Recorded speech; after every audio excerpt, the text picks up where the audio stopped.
আজ তো বাবা নিশ্চয়ই আমার জন্য তরমুজ নিয়ে আসবে। সৃষ্টি, এই দেখো আমি তোমার জন্য তরমুজ নিয়ে এসেছি, এটা কেটে দেখো লাল হয়েছে কিনা। হ্যাঁ হ্যাঁ বাবা, দাও।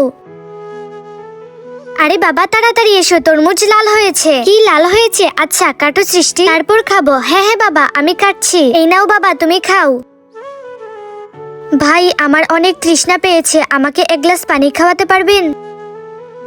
আরে না না বোন, এই মাটির কলসিতে একটু পানি আছে, তাও নোংরা। খেতে পারলে খান। কি এই নোংরা পানি খেয়ে খাবে? তোমরা কি খাও বোন? 3 দিন ধরে আমরা এই পানি খাচ্ছি। আরে না না, এত নোংরা পানি আমি খাবো না। এখানে যদি কোনো পরিষ্কার পানি থাকে তাহলে বলো। বোন, এখানে আশেপাশে কোথাও পানি নেই, পিপাসা মিটানোর একটাই উপায় আছে। কি বলো বলো, আমার খুব তৃষ্ণা পেয়েছে। বোন, খুব সহজ একটি উপায়, এই পানি খেতে না চাইলে তরমুজ খান, তৃষ্ণা মেটে যাবে। ঠিক আছে ভাইয়া, তাহলে তরমুজই দেন। আরে এমনি এমনি কিভাবে দেবো? আমি পুরো 500 টাকা দিয়ে এই তরমুজটি কিনেছি।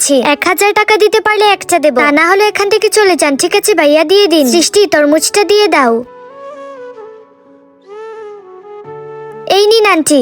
দেখেছো সৃষ্টি, কিভাবে এত তাড়াতাড়ি বোকা বানালাম? এই টাকা দিয়ে তো আমরা 1 মাস তরমুজ খেতে পারবো। আরে এখানে তো কল আছে দেখছি।